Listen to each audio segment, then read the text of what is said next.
Sponsored by New Orleans Distillers, creators of fine spirits and liqueurs. Through dedication to science, art, and passion, blends of tradition and flavor emerge. For you, always locally crafted. New Orleans Distillers, classically Southern. Tonight, the chairman of the Federal Reserve gives Congress his views on inflation. Los Angeles reinstates the mask mandate for indoors. Secretary of the Treasury Janet Yellen sees more months ahead for high inflation before eventually easing. And the former CEO of McDonald's speaks out. That and more tonight, all on Wall Street Wrap-Up.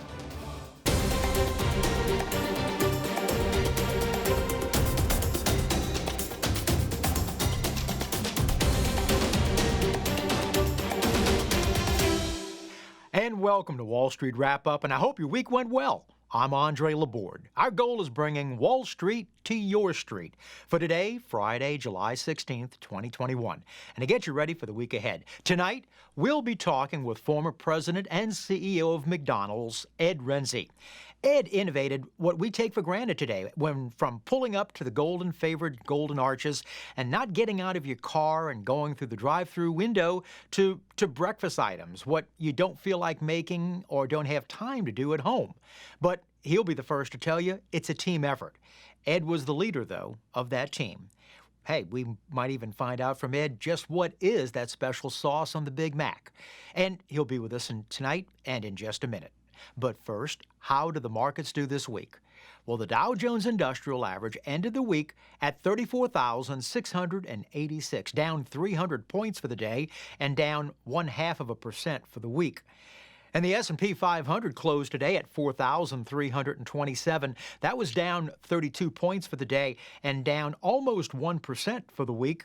And finally, the NASDAQ, they finished the week at 14,427, down 115 points for the day and down 1.8% for the week. The Dow Jones and the NASDAQ had their worst day today in 4 weeks, and the NASDAQ had its worst weekly performance in 2 months. And Bitcoin, well, that was up almost $400 today, closing at $32,931. It was up about $550 for the day. And this week, analysts at Raymond James has initiated a buy rating on Delta Airlines with a new price target at $58 a share. And speaking of Raymond James, they've raised their price target on Cheesecake Factory to a buy at $60 a share. Morgan Stanley has raised Apple to a buy at $175 a share. Ed Rensi started working at McDonald's as a grill cook, flipping burgers in 1966. And in the course of his career at McDonald's, he rose from flipping burgers and adding that special sauce to the Big Mac to becoming president and CEO of the company. Not bad. And he's our guest here tonight. Hi, Ed. Welcome to Wall Street Wrap-Up. Well, happy to be here. Thanks for having me. I hope I can help you some way. Now that we're coming back off of lockdowns, are you noticing now the crowds coming back inside your restaurants as they were prior to the pre-pandemic levels of March of 2020? Virtually every restaurant I'm associated with, as well as the industry as a whole, has really reset their business models in a lot of ways. There's been a tremendous ramp up on curbside deliveries and delivery in general. Companies are taking on delivery companies. And so dining inside is still somewhat diminished. I also see a lot of outdoor patios, and people are finally understanding with the weather a little bit better, they can eat outside. So there is a lot of customers coming back to the restaurants and coffee shops and places like that, and enjoying getting out of the house and getting back with friends and neighbors. Food's all about hospitality at the end of the day. Not very many people in this country are very hungry. They just eat for a lot of different reasons, including socialization. People I know just are itching to get out of the house. How have you noticed them to be different? Well, they're more cautious about where they sit. They ask for different things. They're not so happy to reach in and take silverware out of a tray that's full of silverware. They want to see wrapped silverware, things of that nature. They're watching, do you have sanitation stations? What are the bathrooms like? They're using their arm and toes to open bathroom doors. So there's a certain psychology there. I have to tell you, though, I went to Chicago recently, and I tell you, I was shocked at how dour the people were there, and everybody's wearing a mask. It's like They haven't progressed anywhere near what I've seen in Florida, Texas, in the South generally. And I think there's a psychological dynamic going on here that's got people a little bit more cautious, and I think sometimes they should be. What about your commodity prices? I've noticed, and Uh, not being in a restaurant business, but I know restaurateurs, and they're hurting right now because there's some things that they just can't raise prices on. Are you noticing your commodity prices rising? Absolutely. I think the national inflation rate's about 4%, 3.5 to 4%, 3/8, something like that. But in restaurants, it's much, much higher. If you think back to 2.5 years ago, we were dumping milk down the drain because nobody was buying milk. We had an abundance of milking cattle. You know, transportation is way up. People don't understand that you get a head of lettuce out of California, probably 98% of the cost is transportation to Chicago and New York. We Mhm. don't grow lettuce in New York. We don't grow lettuce in Ohio. We grow lettuce in California, Arizona, New Mexico, Mexico itself. We grow in Colombia. That stuff gets shipped in by boat, airplane. I don't know how it all comes, but if you look at what the charge is for a shipborne container, it wasn't going to Puerto Rico, for example, is about $6,000. Now it's $15,000, $18,000, and it's all about diesel fuel. It's all about bunker C, and we got about a 20 to 30% reduction in the number of drivers driving these trucks. So you don't have the abundance, and farmers have gotten out of the growing business because they can't get water on the West Coast. Now we're having this massive heat wave out there. So I think we're going to see more and more shortages. And whenever there's shortages, you get inflation. When you got higher transportation costs, you're going to get it. And you can only go so far. You know, people need to think about this. Hospitality restaurants, 30 to 33% of the cost is occupancy cost. That's rent and mortgages and things like that, taxes. 33%, give or take a little bit, is labor cost, and 33%, give or take, is food cost and service cost.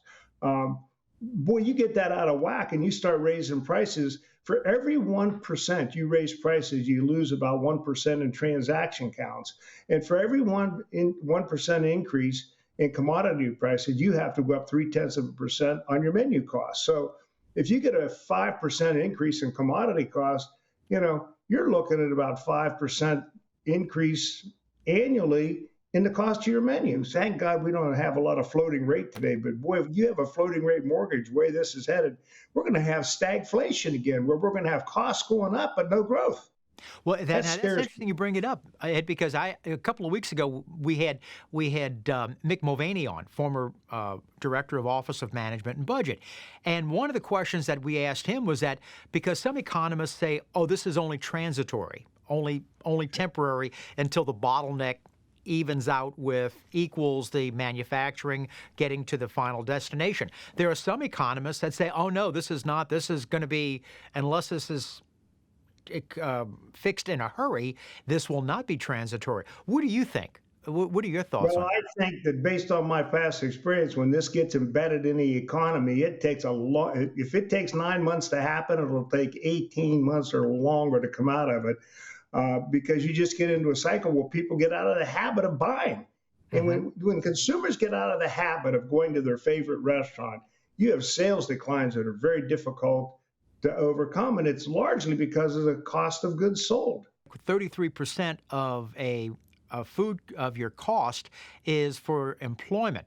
Well, the problem now is that the restaurateurs and hoteliers and many other employers can't find people to come into work.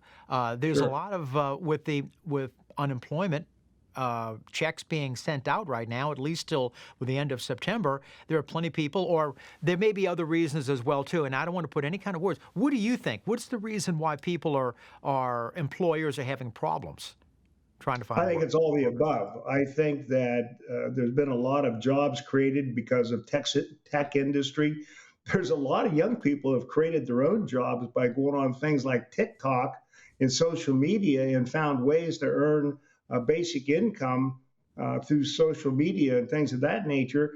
You got a general shortage of people. And on top of that, you got a situation where a lot of the state governments and the federal government have been giving money to people to stay home, essentially, even though that wasn't the plan. It was to to help recover from the COVID crisis. So there's all the above at play here. The all-in labor cost is a lot more than just the hourly fee. Now, you tack on top of that a doubling of that without some kind of price relief somewhere along the line, you just can't sustain that. So what happens? Businesses, well, particularly the large chains, are going to turn to automation. They're going to turn to innovation. They're going to turn to digital. They're going to find ways to eliminate labor costs one way or the other.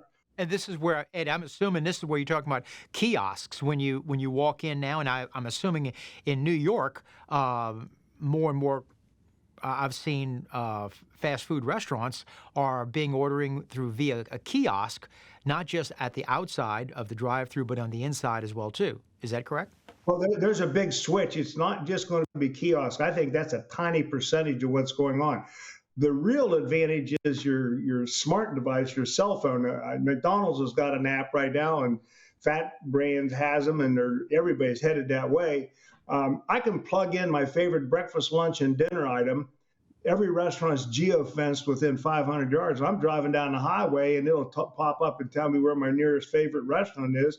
It'll punch a button, and they'll say, go to window number 1 and pick up your order. Got PayPal, all my credentials embedded.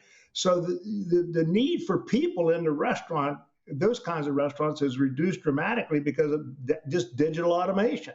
You know, think about this. McDonald's spent over $400 million buying a company out of Israel to really ramp up their digital process. They just spent $90 million for a company for voice recognition so that when you pull into a drive-thru and place an order, it says, "Hi, Ed, welcome back. Do you want your quarter pounder without cheese and extra onions?" McDonald's was always known as the great starter job for the young man or young woman who does not have anything on their resume. How many people that have gone to great things and that when you ask them what their first job was I worked at McDonald's doing whatever. In 1965, I started working for McDonald's making 95 cents an hour, and I worked there for 35, 40 years and ended up being the CEO of the company. I tell people all the time, when you hire a minimum wage worker, you need to have a training program, a mentoring program, a guidance program that will make that young person the CEO of the company in 35 years. If you're not doing that, you're not doing a good job of developing people. We ought to start thinking about careers and not jobs. And there ought to be a public-private partnership to start that focus. You can't, one of the reasons why a company like McDonald's is 65, 66 years old and is global and has the longevity that it's had is because of its intense training and education program. And even McDonald's franchisees go through 2,000 hours or more of training before they can become a franchisee. When a manager's all done and is certified, they've probably got over 2,500 to 3,000 hours of training. That's not a mistake. That's on purpose. And all the people that develop McDonald's internationally, and we're doing the same thing at Fat Brands, it's done by hiring local people and training them the culture and the systems of our brands, allowing them to execute with the local nuance. Automation chased them off because they hate those kiosks. They just hate them. They don't understand them. I don't like them. Ed, what about, I know hamburgers are thought of as so American. And like you just talked about, when you're going into the Middle Eastern countries, and I'll tell you a personal story. I just finished about 30 years Navy, and my last deployment was in Afghanistan. When I came back, before getting back to the United States, I was in Qatar and for a little while. And when I saw Johnny Rockets, it was such a good feeling having a good burger in Qatar. Okay, the UAE, but it was that molding the Americanization of hamburgers and French fries and such with a different custom. Is that hard to sometimes meld No, it's brilliant, into? frankly, and Really? it's easy to do. For example, in Hawaii, we have McDonald's had a breakfast dish that had Spam, because Spam was a World War II introduction to that island group. Very important. If you go around the world, you'll probably find somewhere between 4,000 and 6,000 different menu items that don't exist in the United States. All vegetarian restaurants at McDonald's in India, respecting their culture. You see a lot of that kind of thing. Even in the United States, we sold Johnsonville brats and in Wisconsin. We sold lobster rolls in Boston. So every community has something or other that's a promotional item. The Kansas City franchisees wanted barbecue, so the McRib was born in Kansas City area, Kansas City, St. Louis. And it's every once a year for 6 weeks, you can get yourself a McRib. It's been an interesting promotional item for a lot of years. So I think it's really important to adapt every brand to the local culture and find those things which fit your menu that you can do within your system and adapt, because if you don't adapt, you're not going to grow. You have to. We're talking, if you're just joining us, we're talking with Ed Renzi. He is the chairman of Fat Brand, but before that, he was the CEO of McDonald's. We'll talk a lot more right after this.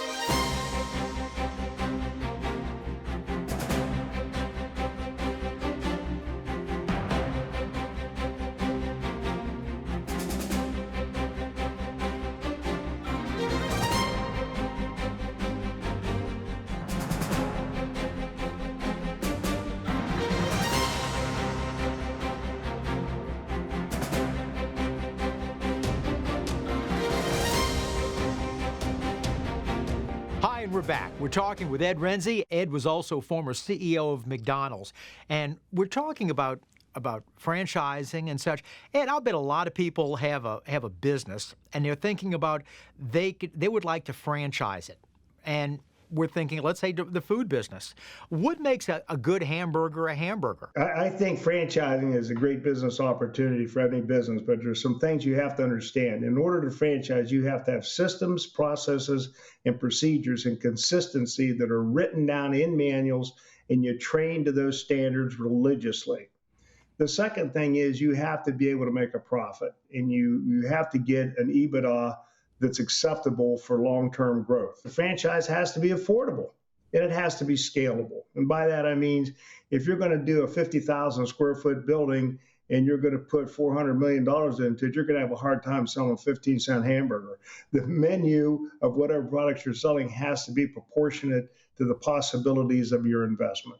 And I've seen a lot of businesses franchising. I saw oil change companies franchising, tire companies franchising. It's because they're standardized. And it's a wonderful thing when consumers can have confidence that they pull into a McDonald's restaurant in London, Buenos Aires, Moscow, or China. They're fundamentally going to get the same thing. It's predictable, it's understandable, and it fits your lifestyle. Now, the products have got to taste good. I can tell you, if you get on the extreme of the taste spectrum, you're going to lose every time, because people want food that's comfort food. The Beyond Meat and other non-meat products that taste like beef, and I know some like Burger King and others have been involving this Beyond Meat in. And I was just I think it was just this week, I was watching a financial show that they found that some of these places are now stopping the Beyond Meat. And I'm curious if whether or not are they good sellers. You're on the front lines. What do you think? When you go to creating what I call fake meats of any kind, I don't care what it is or who the company is, you're in a situation where you're trying to get somebody convinced that finds killing animals abhorrent for food and telling them that it's okay to eat this sandwich, which looks exactly like what they're running away from. So that's one piece of this story. The other thing is, no matter what you sell, I don't care what it is, whether it's fake meat or artificial, whatever, however you want to define it, if it doesn't taste good, nobody's going to buy it. And this business of monkey see, monkey do, chasing other brands is ridiculous. You can't chase fads or other concepts. Be yourself. I understand. When you were CEO of McDonald's, you were the one credited with the Chicken McNuggets. How did that come about? Was that something that took a long time in the development stage, or now with Chicken McNuggets are McDonald's, it was pretty fast, but I want to make this very clear. Okay. Nobody at McDonald's ever did anything by themselves. The company had a team of people that were extraordinary. I just happened to be the executive vice president in charge of product development at the time. And Daryl Lawton and Herb Lotman and Sweeney and a bunch of other people are the ones that really created that product. And it was an idea based on Fred Turner, the chairman of our company, said, we got to get in the chicken business in a serious way. And Chef Rene Arend, who was a French chef, the classic French chef, said to me, he worked for me, he said, Ed, he said, it's not about the chicken, it's about the sauce. I said, Rene, you're French. It's always about the sauce. But let's make the chicken taste good and the sauce. So we ended up, I probably reviewed along with taste panels, everybody, probably 50 to 100 different sauces he created from around the world. And a lot of them are sold as promotional sauces in different countries to this day. He was a genius man. But it was about the function and the ease of purchase and the taste. And it wasn't one guy that did that. It was a whole team of people. And I played a teeny little part of that. Ed, how about this point, too? You know, when Dick and Mac McDonald started off, their first restaurant in California, they had a lot of things on the menu, and they decided to narrow it down to just a few items. Do you find franchise restaurants who just starting off may have too many things on the menu, or does that make a difference? Anytime you add things to the menu, you start adding things to the distribution center, the freezers, the refrigerators, the space inside the restaurant, and you got to grow the space. And if that product doesn't return an investment for the capital needed to grow the business, to grow the physical plant, it's a bad idea. And menu proliferation is one of the worst things in the world for fast service and convenience service. And my whole life has always been do a few things extraordinarily well. Whatever you're going to do it better than anybody. And McDonald's was in the pizza business. We had probably 600 restaurants in pizza. And when Moynihan and those guys got cranked up, and Papa John's and all the rest, there's no way for McDonald's to compete with them because they specialized in one product, special delivery systems, and they did extraordinarily fine jobs, and they ramped up in a hurry. And McDonald's was just wasting its time being in the pizza business at that point. And, you know, if they ever get in the hamburger business, they'll find out what I learned about pizza. You were known when you were the CEO at McDonald's for a number of different innovations, but one of the things that I think was so heartwarming was the Ronald McDonald House for children with cancer and other types of diseases. How did that come about? Well, I was fortunate to be in Philadelphia. A guy by the name of Fred Lane, who was kind of an insurance business agent for some of the football players at the Philadelphia Eagles, hooked up with one of the ends there, and his daughter had leukemia, and Fran and Fred Hill were up against a hard place, and the doctors treated her and said, you've got to go over to Children's Hospital because Dr. Audrey Evans is specializing in leukemia treatment. So she went there, and Fred and Stan Lane started the Eagles Fly for Leukemia. And all the players on the Eagles team started making phone calls talking about, hey, money for leukemia research in Children's Hospital. And then it progressed down the line, and I was asked to sponsor or make a donation for McDonald's, which we did, and because we had a promotional relationship with the Eagles. And then later on, Dr. Evans was asked by a team of people, what do you need next? And she said, I need a halfway house for the families of these kids that are undergoing these treatments. You haven't lived till you're in the hospital and you see a 6-year-old screaming, holding the side of a bed, shaking it, saying, Mommy, I didn't mean to get sick. Mm-hmm. And that woman is absolutely crushed. And the family, and Dr. Evans said to me, she said, great marriages are going to be damaged severely and weak marriages are going to fail. We've got to have a house where these families can stay because these kids are undergoing treatment for 2-3 years at a time. And then it migrated, and Don Tuckerman called me up, and Jimmy Murray, the general manager of the Eagles and the McDonald's franchisees, God bless them, said, we'll donate 25 cents for every milkshake, every Shamrock shake. A green shake is the Eagles' color for silver and green. And so we did. And we did that promotion. And so in 1974, we opened up the first Ronald McDonald House, and Ray Kroc came there for the opening and cut the ribbon. And from that day forward, he gave $25,000 personally to every Ronald McDonald House that opened up. And when he passed away, his wife Joan, of course, inherited the family trust and funds. and she donated a bunch of money to Ronald McDonald House as well. So there's 360, 70 Ronald houses around the world today, and I can tell you stories that go on for days about the lives that have been changed because of Ronald McDonald House. And this pandemic has hurt that charity terribly. It's just been awful because they had to shut the places down and families are tortured, and it's just, but it was a great, great statement that Ray Kroc always spoke about. He said the McDonald's franchisees need to get back to the community where they live. And the Ronald McDonald House was and is choice number one. Great. Ed, I got so many more questions, but unfortunately, as you know, in television, the clock, would you come back? I sure hope you would. Anytime you want. You just say the word. I work for food and good words.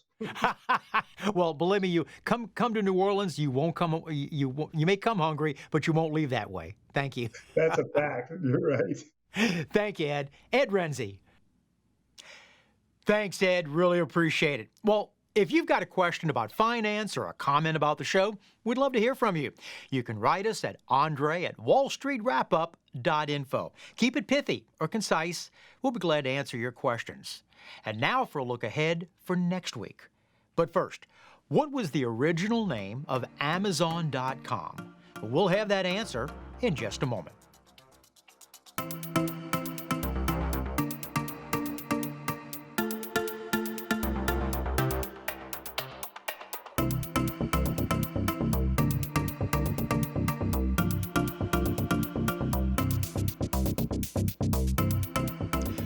What was the original name of Amazon.com? Cadabra. See, after a couple of months, Jeff Bezos decided to change the name because people kept calling it Cadaver instead of that. So Amazon opened for business on this day, July the 16th, 1994. Happy birthday, 27 years ago today, to Amazon. Well, we all remember the bank crisis of 2008. Some banks were on the brink of insolvency. Some investment houses went under, as Bear Stearns or Lehman Brothers, and some were merged with other banks. Remember Countrywide or maybe Wachovia? Well, next week, my guest is going to be Tom Vartanian. Tom served positions as head of the OCC, which is the Office of Comptroller of the Currency, as well as General Counsel of the OCC and Treasury Department. He's written a book, and it's a very good one. I just got finished reading it. 200 Years of American Financial Panics, Crashes, Recessions, Depressions, and the Technology That'll Change It All. And it can happen again. Like I said, I enjoyed reading it. Next week, my guest, Tom Vartanian. Well, and also, by the way, in the coming weeks ahead, we're going to be having a lot. We'll be talking about the airline industry with the former CEO and chairman of United Airlines, Oscar Munoz. And we'll also be talking about the healthcare industry with president and CEO of Ochsner Hospitals. All that's coming up in the weeks ahead. And that's our show. Hope you've enjoyed it. My thanks to Ed Renzi tonight, and my special thanks to you for allowing us into your homes this evening. Remember, you can follow us on Facebook and WYES.org. So have a great weekend and an even better week ahead. I'll see you next week. For Wall Street Wrap-Up, I'm Andre Laborde. Remember, money never sleeps. Good night.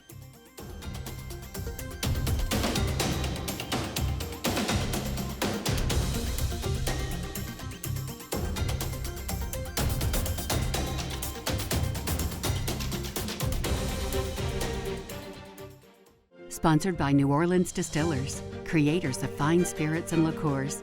Through dedication to science, art, and passion, blends of tradition and flavor emerge. For you, always locally crafted. New Orleans Distillers, classically Southern.